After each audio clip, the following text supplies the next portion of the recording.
As a podcaster, it's horrible. Like, oh, change. Sorry, can't do it. There's no way, there's no snowball's chance in hell of me keeping a paper calendar to be able to do that. Power to Live More with Joe Dodds. Welcome to the Power to Live More podcast, all about productivity, organisation, well-being, energy and resilience.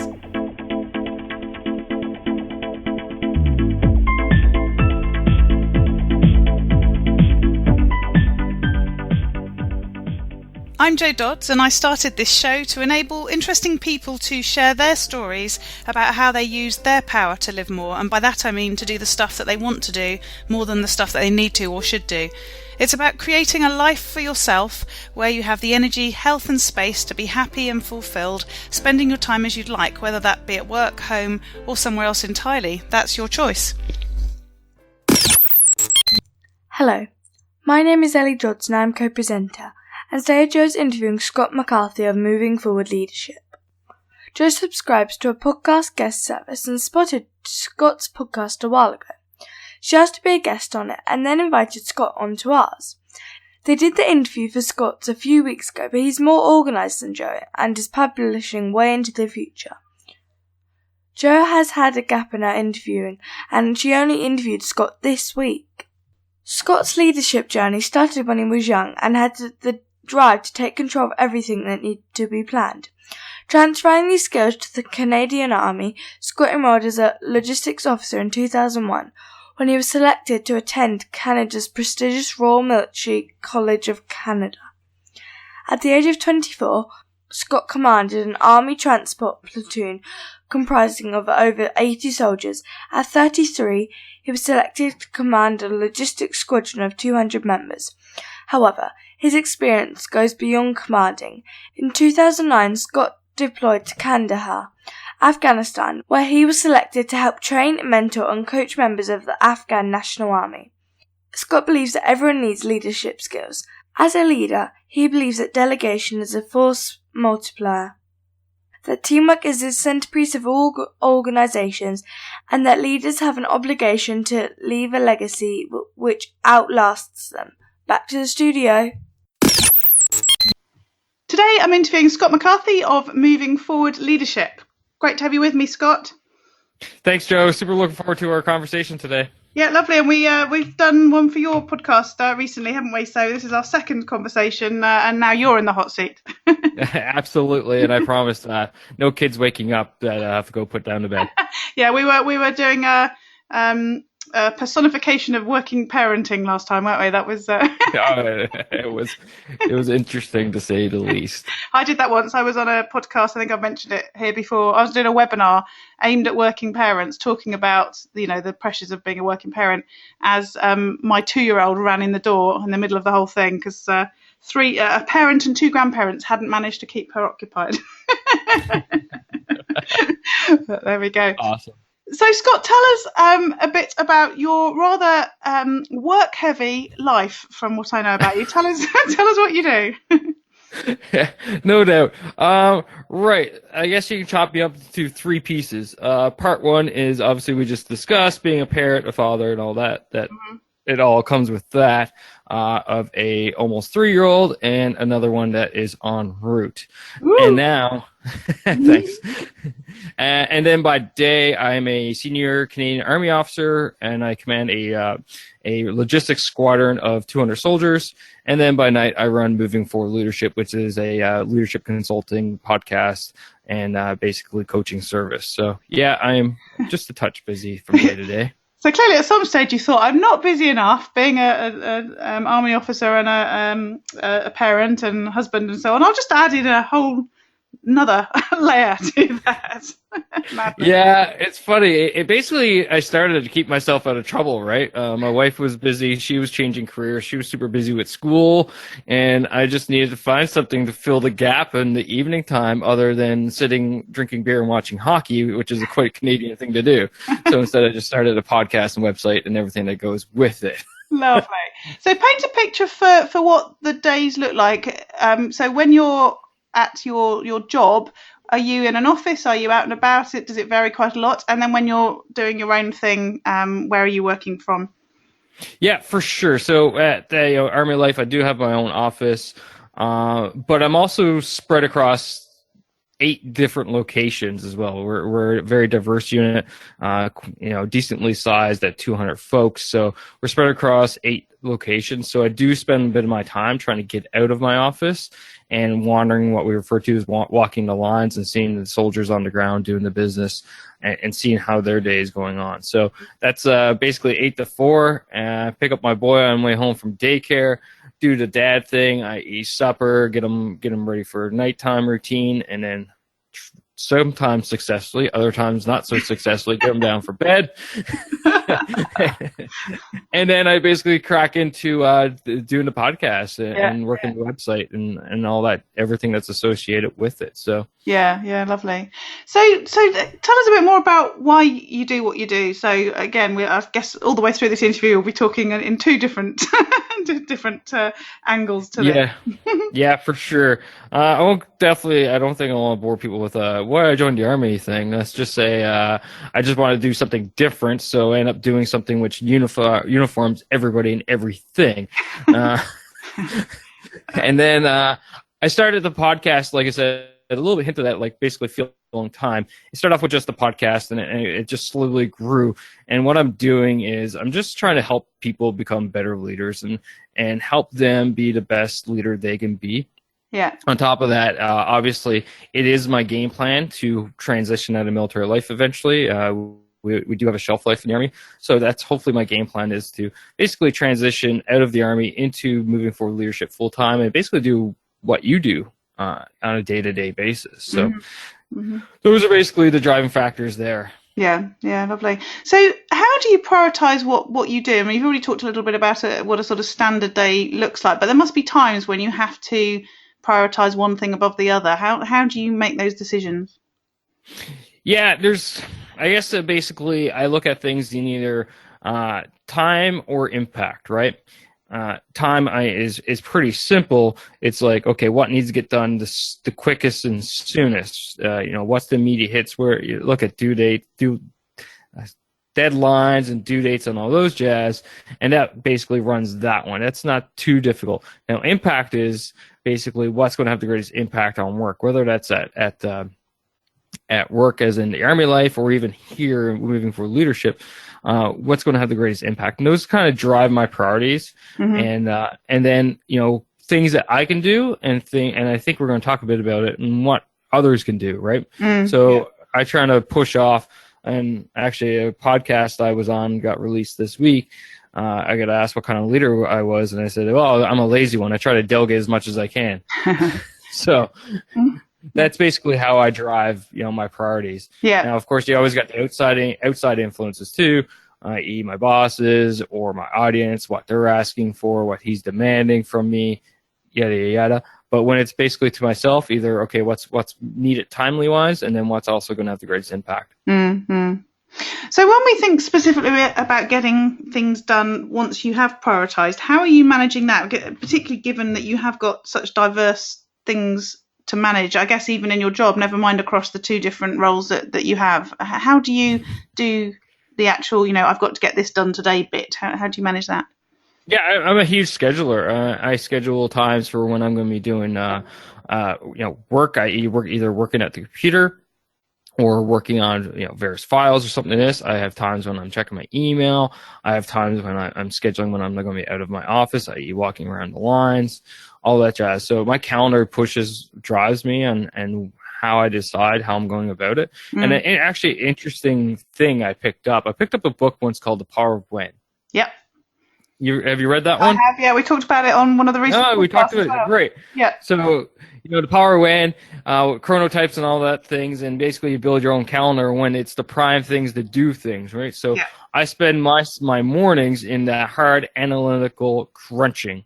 Yeah. And basically working on those types of things. The afternoons are more my meetings and and then my evenings go into my creativity time, which lines up perfectly on how I do actually all 3 things in my life. So I wonder if your chronotype drove your choice of career and things, or the other way around. So which did you come out? You must be the I came out as a lion. lion. Yes, yeah. You're one of those ones who gets up at like 4 o'clock in the morning and you've done the whole day by 6 o'clock or something. I am so not that person. I'm the opposite. Yeah, most mornings I wake up between 5:30 and 6, and that's just naturally without an alarm. Yeah.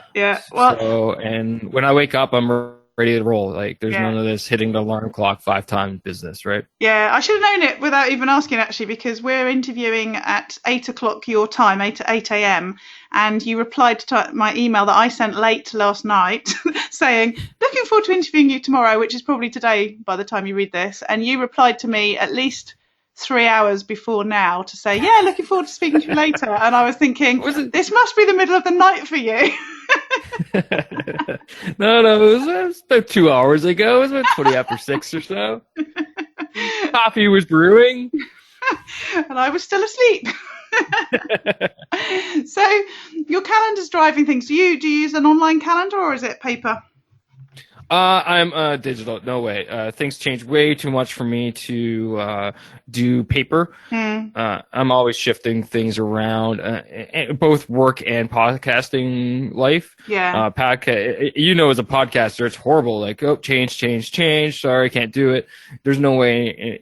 There's no snowball's chance in hell of me keeping a paper calendar to be able to do that. No. So it's all online, both ends. I have tried the paper journals, and they just don't work for me personally. No. It's one of those things I would like. I think there's some definitely utility in it, and I've read all kinds of articles and papers on saying, hey, the paper's the way to go and all this jazz. And I try it, and it does not work for me. So, I kind of cut my losses, move on. It definitely works for my wife, though. I bought her one for Christmas, and she eats up the paper agenda and calendar and stuff like that, and it works great for her, but not for this cat. So we might be opposite chronotypes, but we're definitely on the same page, to use probably the wrong word, on the basis of technology. Most of my guests actually come on and say paper, and I find myself bristling a bit because it's not my thing either. But it is probably driven by what you've said, actually, that I sat with my friend yesterday who was in her paper diary scribbling things out or rubbing out and rewriting things and so on. And as you say, when you've got a busy life, things change so much. It's almost, I find it quite disheartening to be rubbing things out or scribbling things out and having to sort of make a mess. If I have paper, it has to be perfect. So that's probably why I don't do it. Absolutely. And I find the one thing I would say, though, I think with the paper method, it probably forces you to sit and relax and actually think about it more so than digital, which definitely would be an added benefit. And I think that's what helps my wife.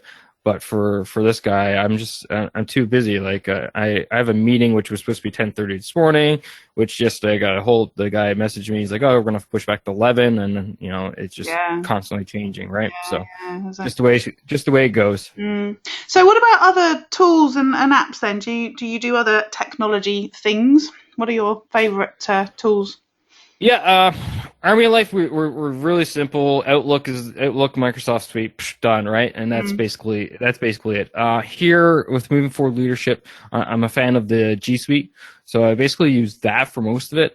So Google Calendar for my calendar, Google Docs for doing all my show notes, pre-writing articles, those types of things. And mainly because I can access it from anywhere. If I'm taking my lunch off and just relaxing, sometimes even at my lunch at work, I'll even work on moving. I'll actually work. And then, so I access it from work, right? I use Calendly for all my scheduling, which is really good. And then for my interviews, I use Zoom, which we discussed as well. And Zoom, for a podcaster, I find really helpful. Just the way it saves the files and breaks it out, and you can edit. It makes it a lot easier because I do all my own editing on top of that. So this makes life easier for me, right? Yes, yeah. So it's pretty simple. I don't have anything complex. I don't. I try to keep it as simple as whatever works. Got it. Use it and achieve the results. Yeah. I've got Zoom. I'm about to start doing some video interviews around sort of particular topics as opposed to with a sort of standard format as we're using here. And it's interesting. I was looking on their homepage and there was a video about child surgery and how Zoom's helping with it. And I was thinking, I've got to watch this video. I don't normally watch videos, but I'm thinking I've got to watch this because this is like their lead story in selling the platform. And I'm going in there because I want to interview people, two up on the screen. And I know it's, quite good for that and all that sort of stuff, as you've just said. But it was really interesting to me that their selling video was something to do with surgery, hospitals.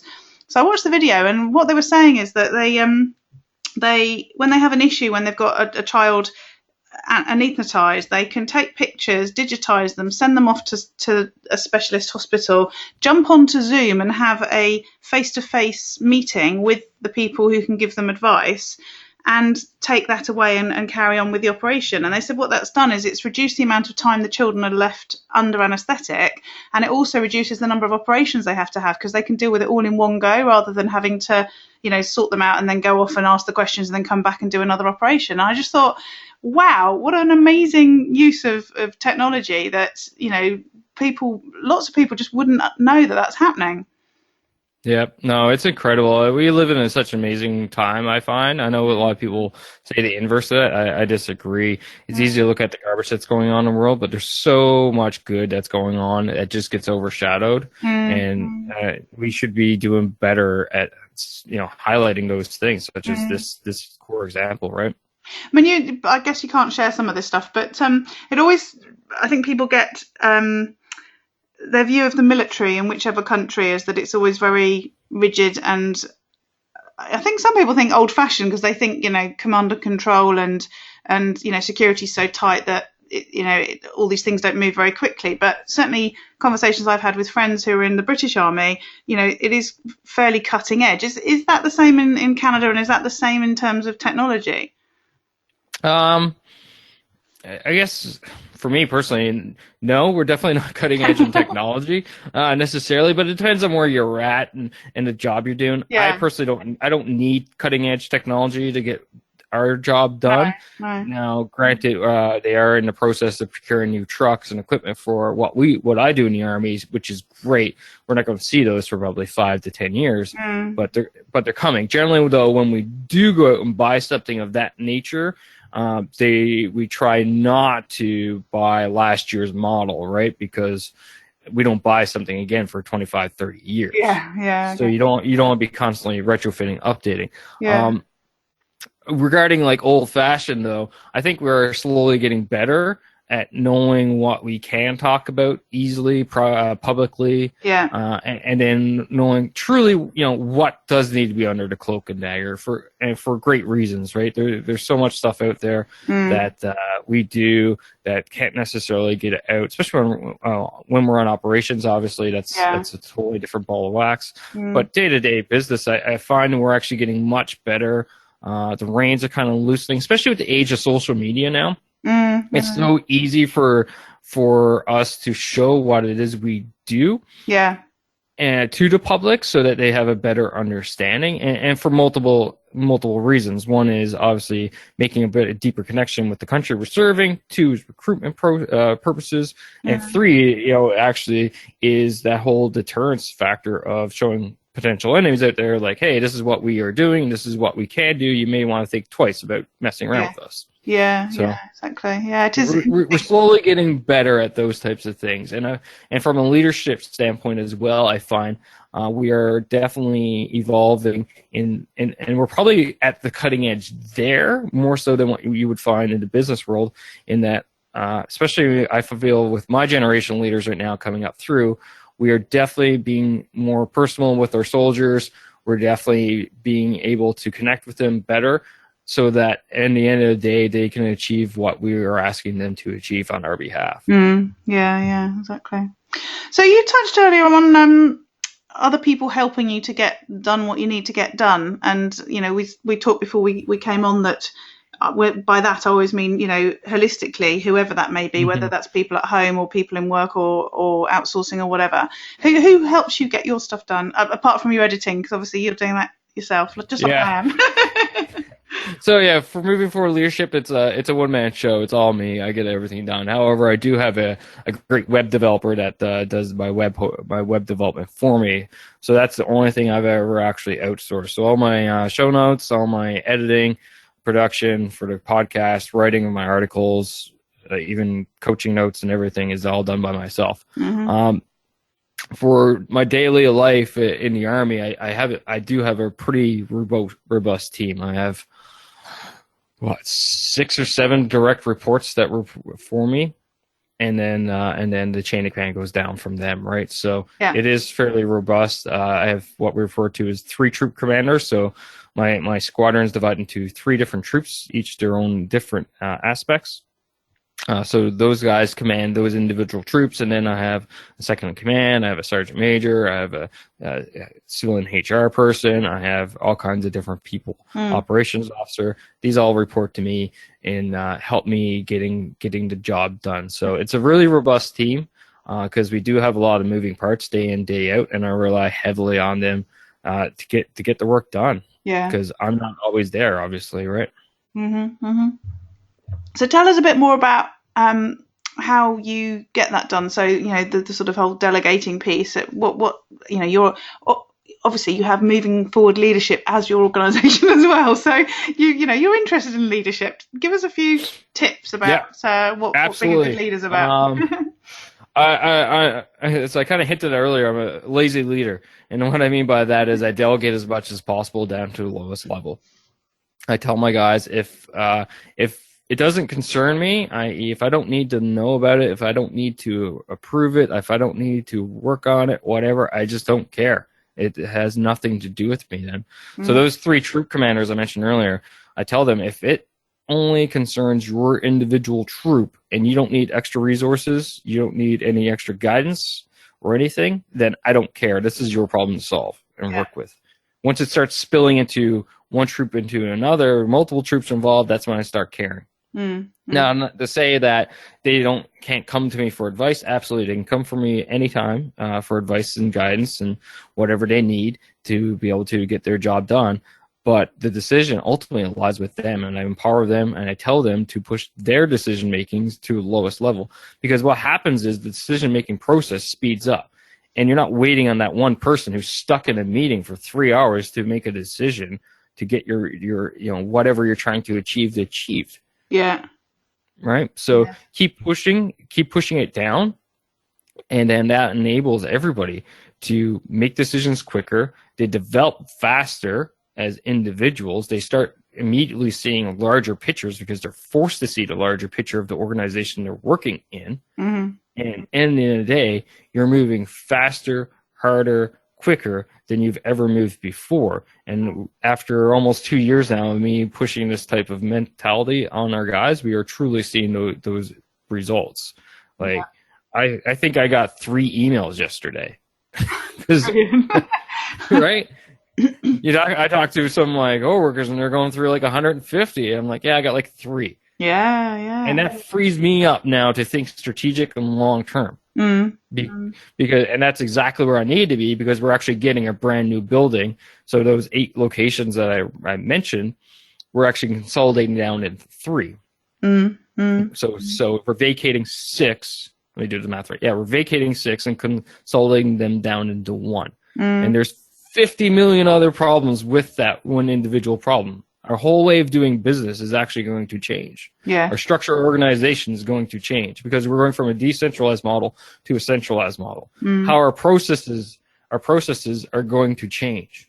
So instead of me worrying about, how many trucks am I going to send on this individual task today or tomorrow, I'm worrying about how we're actually going to look, operate, and feel 18 months time. And do you think where I need to be? Yeah, and do you think that might challenge some of your empowerment practices? Because it's sort of easier to empower people when you're in different locations because they, to a certain extent, just have to get on with it anyway. Do you think people will try and revert because you're all in the same place, or certainly in less places? Yeah, there's definitely going to be those types of challenges because people will tasks will get taken away from people, and it all depends on how they perceive it, right? Yeah. You can spin something one of 2 ways. An event happens, you can spin either it's good or you can spin it as bad. News is fantastic for this. We all know that. And it's the same way in leadership. You can say, okay, right, you're no longer empowered to do this, this, and this. but I've also taken those responsibilities away from you so that you can, you can focus on what your actual daily job is, this, and this. Yeah. So it all depends on how you spin it. Communication, obviously, is the big piece. So just a couple weeks ago, I had everybody in a big auditorium. We went through the whole building, even though we're about 8 months out from occupation of the building. I had them in. We briefed them on everywhere. Like, my goal is before an individual even steps foot inside the building, they know exactly where their seat is, right? Yeah. So you empower them, you explain to them, and I explained it. I just said it exactly how I said to you. Like, things will change. You need to get in the mindset now that we're going to a new building. It is not going to be the way it was. Yeah. Right? Things will change, and for good reasons, but it's also for your benefit. And I'm not talking about people, and people immediately get antsy, right? Like, oh, am I going to lose my job? Or am I going to post it out? Whatever. I'm like, no. It's not about people losing jobs. In fact, it's the complete opposite. It's about empowering you so that you can do the daily business easier, better, faster. It's interesting. I was at an event yesterday on a speaker panel talking about whether workplaces are for attracting and retaining people. So there was a bit of a debate about, whether you have Google-esque workplaces or somebody was saying, oh, we should be not in out of city places. We should be all in the city. It should all be London centric. And of course that caused a load of controversy, including me saying, I know this is a property conference, but I actually think we don't even need offices anyway. We can all just work from home. But it was interesting. There was a guy there that I met at another conference a few weeks ago, and they've just done a whole load of digital transformation with their organisation, and they have got hot desking and people working from home and different ways of working now. Sorry, I'm just going to cough. Hang on. Or have a drink anyway. And they a little quote you might like: if you do get some of those people who are finding it difficult to change, there might be one or two that fit into his little mnemonic, which was CAVE employees, and that stands for colleagues against virtually everything. Wow. I love it. There are those folks, right? And it makes sense when you think about it. Like, some people, so I refer to Twitter soldiers, but I also have a number of civilian employees that work for me, right? So some of them have been working here for 20, 30 years even. I have one lady who's been working in her job, I think, for 35 years now. Yeah. So she's like, why do I need to? I don't want to change. I've been here forever. And I've, to the point where they feel like they've earned the right to change. Unfortunately, that's not how the world works. So, I can see why they think that way, but at the same time, it's about communication and managing expectations and informing them well in advance that, get in the mindset that things will not be the same as you move forward after a major event, such as, for my case, consolidation of 6 buildings into one, and instead of having like 30 to 40 people working in a building, now we're going to have up towards 170. Yeah. Well, there you go. You can keep that little word for those frustrating moments and have a little chuckle to yourself. Well, luckily, unluckily for me, I transitioned out of this job this summer and I handed it off to my successor, so it's up to her. Lovely. So, thinking about yourself and your extremely busy lifestyle, how do you keep healthy? And I guess, with the army thing, you probably have tests you have to do to prove that you are fit and all that sort of stuff. How do you keep that up in terms of your time? You've got so much else going on. Yeah, absolutely.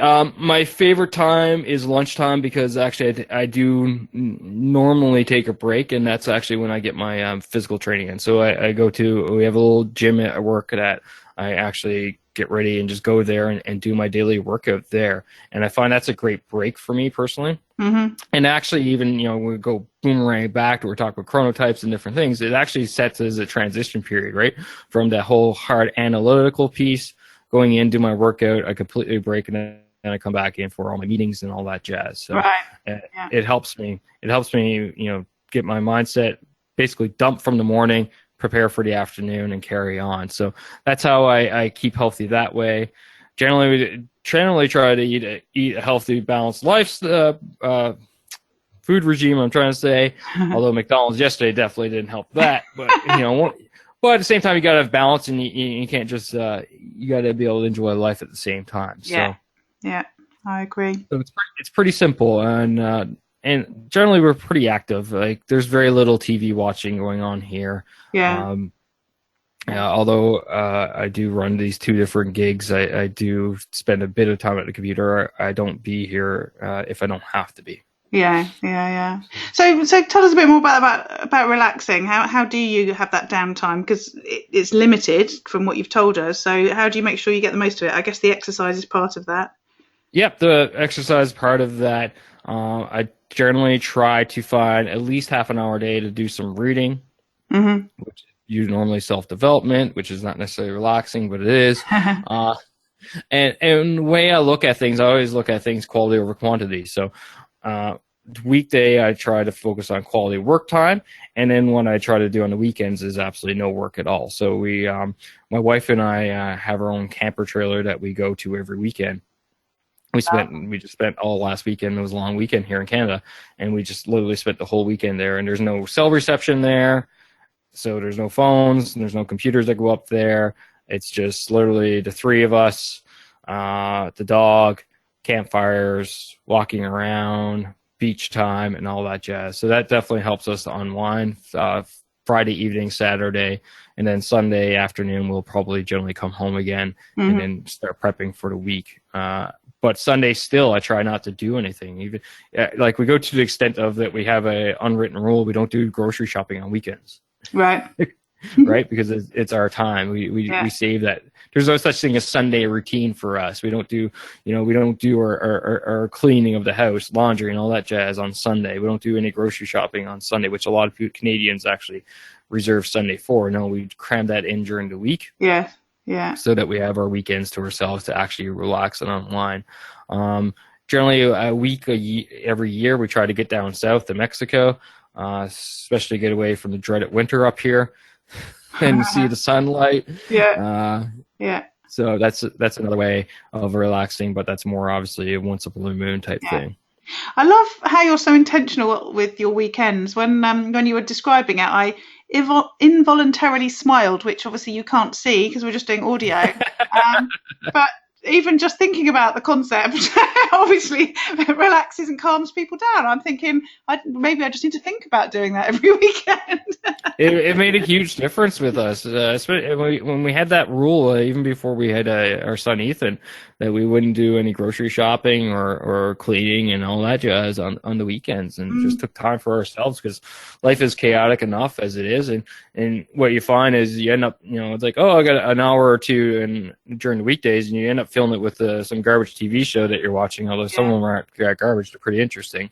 But still, you fill it with that instead of emptying out your weekend so that you could do quality things. So again, it's quality over quantity, right? Yeah, absolutely. Love it. So you talked about self-development. What books or podcasts or resources would you recommend for that? Oh God, do you actually want to ask me that question? Because I got too many. Yeah, I knew you'd say that. I'll have to say your top three or something. I don't know. What do you top three? Literally, I have, what's that? 2, 4, 6. I have 24 podcasts I'm currently subscribed to. So I'm gonna give one per genre per se. You can, or I think with podcasts, I have a ton that I'm subscribed to, and sometimes I listen to more than others because obviously, life gets in the way. But there's one that I always listen to. In fact, two that I always listen to without fail. Are there any of those that you wouldn't miss a show? So I'll give you three, and each one has a different genre per se. Cool. So for fitness, I listen to the Fitman Project with Josiah Novak. All right. Super. Yeah, he's top notch fitness coach, and full disclaimer, I'm actually one of his clients. He gives me my workout schedule and all that jazz. It was that good. Mm-hmm. So the Fitman Project with Josiah. Actually, for parenting, I definitely want to be a better dad than best dad I could be. So I listened to the Dad's Edge with Larry Hagner. Larry's really great. Love it. He has some serious, interesting guests on there from all kinds of different genres or specialties, whatever. Yeah. And then finally, which one was I looking at? The business one. Where is it? Oh, personal development. This one's great. I'll leave it here. Quick Brain with Jim Quick. he got a super interesting story. So Jim Quick had a severe brain injury when he was a young child and grew up with a learning disability. Now he can walk in the auditorium up to like 200 people and remember their names, not even forwards, but actually recite both first and last names backwards. Yeah. It's incredible. So yeah, some interesting tidbits. And that one's super short. Generally, it's only about 10, 15 minutes long. I'm so glad you've said that. And it's funny how these things happen. I was talking to somebody last week from the Tony Buzan organisation, so the mind mapping. She's running that organisation, and she was talking about there's an international mind memory type event that Tony set up years ago, and she's a 5 times champion and all this sort of stuff. And I said to her, it reminds me of, and I couldn't remember the guy's name, and it was Jim Quick. Jim Quick, is that right? Yeah. I'd seen him somewhere. He spoke somewhere, or I'd seen him on something, and it was him that I was thinking of. But I couldn't think of his name, and you've just given it to me only less than a week later. How weird is that? That's awesome. Lovely. And what about books? Books. Well, we obviously talked about The Power of When. Yep. Let me just have a quick look. There's like a ton in my mind. Let me look at my bookshelf because I'm actually right here. All right. So we already talked about The Power of When. I think that's a super interesting book and the concept behind it. Yeah. And then from a leadership standpoint, I always enjoyed It's Your Ship by Michael Azrahoff. He's a former U.S. Navy captain that commanded a ship and literally took it from one of the worst, I think it was the worst ship in the U.S. Navy, and brought it to become the best ship in the Navy within 2 years. Cool. It just super incredible story that he's got there. And I'm working on getting him on my show. It's just scheduling issues as always, right? Yeah. And then finally, from a completely offbeat, Smart Couples Finish Rich, personal finance for couples to make sure that you get your finances in order, because that's another thing I take care of on our side is all of our money. So lovely. Well, none of those 3 have been recommended. Well, apart from The Power of When, but then I recommended that, so that doesn't really count. Thank you. Lovely. So diverse group there for your audience. Yeah, most definitely. Thank you. So what about routines, rituals to make sure things keep getting done? I was at this event I was at yesterday. Somebody was talking about the known and the unknown, and he was saying, if you're somebody who likes the unknown, you need to create rituals and routines to create the known out of the unknown. And I thought, that's what I do. Do you do that? I would love to have amazing morning ritual and routine and evening, but it just does not happen. That's honesty for you. It just does not happen. I have things in my mind which I would like to do each morning and evening. Yeah. But generally, they don't happen, and it's just because life in general is chaotic, right? There's too many variables going on between how the boy goes down to bed, what time he wakes up at. That throws, like, for example, this morning, he normally doesn't wake up till around 6:30. He was up running around at 6:05. So that quickly changes thing, right? Yeah. So I don't really necessarily have many personal morning rituals or routines or even evening. Now, there are things which I would like to do. So if I wake up early, sometimes I wake up as early as 5:30, and then I'll walk downstairs. My wife is still sleeping. The son's still sleeping. I'll hit... because the night before, I always do make sure the coffee pot is ready to roll, because I'm a coffeeaholic. You do have a ritual there then. that was one, right? So I hit go on that, and that's brewing. I'll quickly just have not work-related stuff on my phone, just checking out, the sports scores from the night before, any interesting news articles, stuff like that. And then once the coffee's brewed, I'll pour myself a cup, and I'll sit back. And generally what I try to do is get my reading in for the day, because what I find is I try to do things which I don't necessarily give enough priority to at the end of the day, i.e. things easily bump it off. So reading is one of those that easily gets cut away, right? So if I got quiet time to myself, I'll read in the morning. Before I used to do that would be my workout time in the mornings, but now I've since moved it to lunchtime just due to the way our family dynamics are. So that's basically my morning routine per se, if I get to go through it. Evenings generally My wife generally goes to bed a lot earlier than I do, especially being pregnant now. She's getting tired earlier. So I'll spend my time. I don't touch anything unless she's busy doing something with the podcast or website or coaching or anything like that until she goes to bed. And then I'll actually start pounding away at all this stuff and getting it done. But other things which I would like to do, just haven't really gotten into, would be meditation before bed. Reading again if I can get the time to unwind. Well, given how much you got on your plate, Scott, I think we'll let you off. You know, you don't need to do all these things. Buy on it, right? So what about if things don't go right? If you have a bad day and it's all gone a bit pear-shaped, how do you deal with that? I compartmentalize pretty good. I won't lie. Yeah. Being in the Army, you learn how to do that pretty quickly. Yeah. No, it's just if things don't go right, you just take a moment. I usually just take a breather. I try not to bring it home, especially. I find, it's just, especially at work, family doesn't deserve whatever work issues are going on. Yeah. If it pops up in conversation, I'll generally make sure I try to talk about it, but in a calmly and rational way. And then I often use my alone time, so in the evenings, to relax out of that, either through reading or just focusing on something completely different, writing an article or editing a podcast, and that I find helps me get it out of my mind. Yeah. And then the next day I have a better, clearer vision on what needs to get done and how it needs to get taken care of. Yeah. Or sometimes I just need to explode and blow up and yell at people, but that generally doesn't happen too often. But sometimes it helps, doesn't it? Sometimes it does help, and then despite how I talk about leadership, sometimes it needs to happen, right?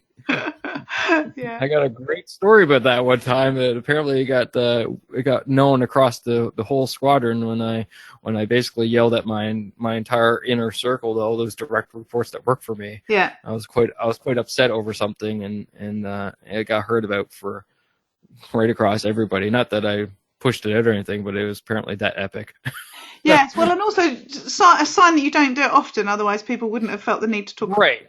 So that's right, and again, it's making sure it's the right time, right place to do. Everything's got the right time, right place. It's just it can't. If you do everything all the time, it gets saturated and loses its right. Yeah. So what about a day when you end the day knowing that you've had the chance to live more? And I describe that as getting to do the things that you want to do rather than the things that you feel you should do or you have to do. What does that day look like? Yeah, that's great. That's a great question. I gotta think about that one quickly. So, it's seriously just like a day like that is basically a day where I've empowered and inspired individuals to become the best versions of themselves that they can be. And honestly, it's you come home and you unwind, you relax, and just be thankful for what you got, because as we discussed earlier, there's a lot of garbage in the world and it's too easy to focus on that. So when you have one of those days, it's simply just sit back, reflect, be like, wow, I helped so many people today achieve certain things or got them to get through this problem, and both at work and the coaching side of it, and now I've impacted people's lives in a meaningful way. So you just kind of sit back and relax and take it in for a minute. Yeah, that's basically Yeah, lovely. Yeah. Thank you. So, Scott, how can people find out more about you and connect with you? Absolutely. I'm all about building better leaders over at Moving Forward Leadership. So if you just go to movingforwardleadership.com, I will have that's all my resources there. That's the website. All my social media profiles are there. The podcast show notes, and you can listen to it is there. And you can also subscribe via movingforwardleadership.com/subscribe. And for your audience as well, I got a little gift for you guys for having me on. So if you just go to movingforwardleadership.com/download, your audience are going to be able to grab a free chapter of my ebook, The 9 Foundations of Leadership, in there. And and grab it for free. Excellent. Enjoy. I'll go and do that now. So lovely. You can definitely do that. And Yeah, and find me if you have any questions, if I can help you in any way with your leadership journey. Again, it's for anybody and everybody. I always say leadership's for everybody. It doesn't matter if you're working big business, small business, not-for-profit government, or even a state-owned parent, right? We need leadership in our lives, so that's why I'm here. Lovely. Thank you, Scott. Really appreciate it. It's been great having you on the show. Appreciate it to you, Joe. Thank you again for having me on. It was awesome to talk to you again and reconnect. All this information is available in the show notes on the website. If you use the link powertolivemore.com/, in this case 61, it'll take you there. Thank you for listening to the podcast. If you feel the urge to leave a review, I'd really appreciate it if you could hop over to iTunes and find the podcast by searching for Power to Live More and leave a review. That would be really cool. That can help other people to find it. Do feel free to share it with anybody you know who might find it useful. That would be really helpful too, to spread the word. And if you know someone who'd make a great guest, or maybe you'd make a great guest, then please do get in touch. If you email joe@joedodds.com, I can tell you a bit more about the process.